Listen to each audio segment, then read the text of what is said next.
کہ جس دن خانہ کعبہ بنا اس کے 40 سال بعد مسجد اقصی بن گئی۔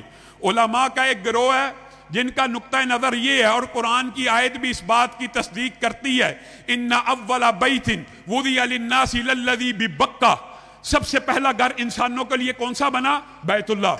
صحیح حدیث کے الفاظ ہیں کہ بیت اللہ کے بننے کے بعد 40 سال بعد مسجد اقصی بن گئی۔ تو کس نے بنائی؟ حضرت آدم نے۔ اور علماء کا جو دوسرا گروہ ہے ان کا نقطہ نظر یہ ہے کہ بیت اللہ کی جو تعمیر ہے حضرت ابراہیم نے کی تھی۔ اب اگر حضرت ابراہیم نے بیت اللہ کی تعمیر کی اور 40 سال بعد مسجد اقصی بنی تو کس نے بنائی ہے؟ کیا ابراہیم یہودی تھے؟ کیا ابراہیم نصرانی تھے کہ مسلمان تھے؟ ان الدین عند اللہ الاسلام۔ اللہ تعالیٰ نے تو حضرت ابراہیم کے بارے میں قرآن میں کہہ دیا کہ یہودی نہیں تھے، عیسائی نہیں تھے، وجہ کہ ان کی اولاد میں سے موسیٰ آئے اور ان کی اولاد میں سے عیسیٰ آئے، تو ابراہیم ان کے آنے سے قبل کیسے یہودی ہو سکتے تھے، کیسے عیسائی ہو سکتے تھے؟ بلکہ وہ مسلمان تھے۔ ہر نبی اسلام کی دعوت دیتا رہا۔ اور یہ عجیب و غریب دانشور صاحب نے کالم لکھا ہے، یہ مولوی جی تاریخ غلط بیان کریں، کیوں جی؟ حضرت سلیمان نے بنایا۔ آئیے انٹلیکچولی ڈیبیٹ کیجئے، مناظرہ کیجئے، یہودی بھی آ جائیں ٹیبل پہ بیٹھے، ہم تاریخ سے یہ بات ثابت کرنے کے لیے تیار ہیں کہ مسجد اقصی کی تعمیر یا حضرت آدم نے کیا یا حضرت ابراہیم نے کی ہے۔ تاریخی طور پہ بھی آپ غلط ہیں۔ اور پھر دوسری بات یہ ہے کہ کائنات میں کیا نبی کریم صلی اللہ علیہ وسلم سے زیادہ اور انصاف پسند کوئی ہو سکتا ہے؟ اور نبی کریم صلی اللہ علیہ وسلم کیا کہتے ہیں؟ 3 مسجدوں کی طرف سامان باندھ کر، کمر کس کر جانا جائز ہے۔ ان میں 3 مسجدوں میں مسجد اقصی شامل ہے کہ نہیں ہے؟ اگر مسجد اقصی میں ابھی ہمارے بھائی نے ایم پی اے نے یہاں پہ یہ حدیث پیش کی 500 گنا 500 نمازوں کا ثواب ہے مسجد اقصی میں، اگر وہاں پہ پڑھنی نہیں ہے اور آپ کا اس کے اوپر حق نہیں ہے، کتنی عام فہم بات ہے۔ یہ مسلمان ہے یار، یہ کلمہ گو دانشور ہے جو پارلیمنٹ کے اندر، جو کالم کے اندر، جو اخباروں کے اندر اس طرح کی باتیں لکھتے ہیں۔ رسول اللہ نے کہا مسجد اقصی میں نماز پڑھنے کا کتنا ثواب ہے؟ 500 نمازوں کا۔ اگر حق ہی نہیں ہے، اگر پڑھنی ہی نہیں ہے، تو اس حدیث کا مطلب کیا ہے؟ گویا رسول اللہ انصاف کرنے والے، اللہ سے سب سے زیادہ ڈرنے والے، اگر مسلمانوں کا مسجد اقصی پہ حق نہ ہوتا تو رسول اللہ اپنی امت کو منع کر کے جاتے، نہ کہ حضرت عمر نکلتے ہیں، بیت المقدس کو فتح کرتے ہیں، اور ان کی یہ فتح اس بات کے اوپر دلالت کرتی ہے کہ ایک ہو مسلم حرم کی پاسبانی کے لیے، نیل کے ساحل سے لے کے تابہا کے کاشگر۔ اور ہم یہ شعر بھی بھول گئے، ہم نے اقبال کو بھی بھول دیا، ہم اخوت کو بھی بھول گئے۔ اخوت اس کو کہتے ہیں، چبھے کانٹا جو کابل میں تو ہندوستان کا ہر پیرو جواں بیتاب ہو جائے۔ اور آئیے انٹلیکچولی ڈیبیٹ کرنے کے اوپر، بریار صاحب نے کہا شکاگو، اوہایو، کیلیفورنیا کی یونیورسٹیاں مسلمانوں کے ساتھ نہیں، آج عیسائیوں کے ساتھ، آج انسانیت کے نعرے بلند کرنے والوں کے ساتھ بھری پڑی ہیں۔ اور وہ اپنی حکومت سے یہ مطالبہ کر رہے ہیں کہ اسرائیل کے اندر جینوسائیڈ، اسرائیل کے اندر مسلمانوں کی نسل کشی کو بند کیا جائے۔ کون مطالبہ کر رہے ہیں؟ منصف مزاج عیسائی مطالبہ کر رہے ہیں۔ اور ہمارے ہاں کالم لکھے جا رہے ہیں کہ یہ جی حماس نے جی ایسے ہی جنگ شروع کر دی، جی اس کے پاس لڑنے کے لیے کچھ نہیں تھا، اس نے سویلینز کو مروا دیا، اس نے بیڑا غرق کر دیا، یہ جی ایرانی تنظیم ہے، یہ جی شیعوں کے ساتھ ہے۔ اللہ کے بندو، جب جنگ شروع ہو جائے پھر یہ نہیں دیکھا جاتا کہ حماس کس کے ساتھ ہے، آپ نے ان کا ساتھ اخلاقی طور پہ بھی دینا ہے۔ اور انٹلیکچولی اگر ڈیبیٹ کرنی ہے تو آپ کسی گورے سے، میری باتیں ہو رہی ہیں سوشل میڈیا کے اوپر، آپ صرف ان سے یہ پوچھئے آپ کے بنائے ہوئے انسانی حقوق کے چارٹرز کے اندر اور آپ کے بنائی ہوئی انسانیت کے جو نارمز ہیں، آپ کے نارمز اور وار کے جو آپ نے اخلاقیات طے کیے ہیں، کیا ان کے اندر کسی سویلین کو مارنا جائز ہے؟ ہم یہ سمجھتے ہیں مسلمان کہ رسول اللہ صلی اللہ علیہ وسلم نے عورتوں کے قتل منع کیا، بچوں کا قتل منع کیا، بوڑھوں کا قتل منع کیا، درختوں کا قتل بھی منع کر دیا۔ لیکن کیا یہ اب مسلمانوں کی روایات ہیں؟ آپ اٹھائیے، اللہ کی قسم پوری دنیا اس بات کے اوپر متفق ہے، اگر جنگ ہو بھی جائے تو ایک دوسرے کے فوجیوں کو مارا جائے گا، ایک دوسرے کے خلاف اسلحہ اٹھانے والوں کو مارا جائے گا، عورتوں کو نہیں مارا جائے گا، بچوں کو نہیں مارا جائے گا۔ آج 200 دن بیت چکے، 40,000 فلسطینی مرے ہیں، اور ان میں سے عورتوں اور بچوں کی تعداد کتنی ہے؟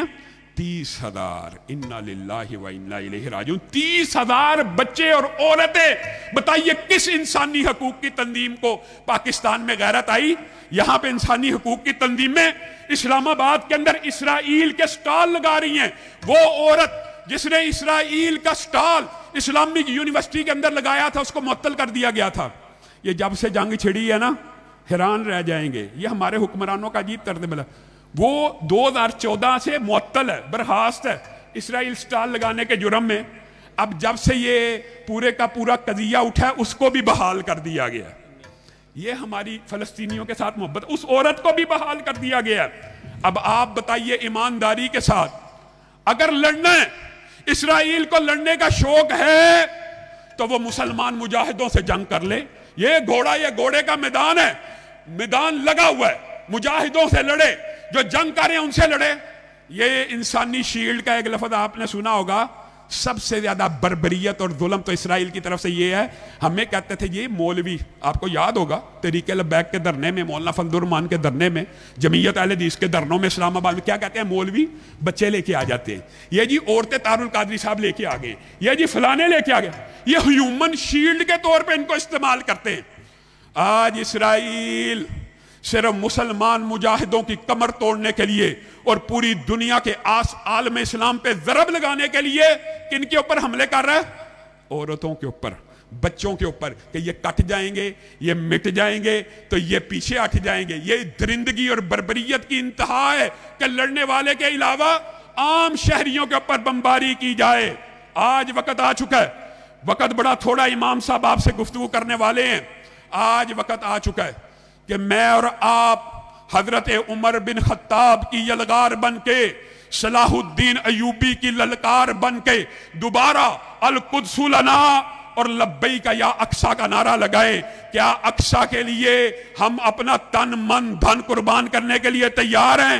انشاءاللہ جوش میں ہے طبیعت قتیل، آج کل سامنے جو بھی آیا وہ بہ جائے گا۔ یہ ندیک زمانے سے مشہور ہے اپنی موذ اور طغیانیوں کے لیے۔ وآخر دعوانا ان الحمدللہ رب العالمین۔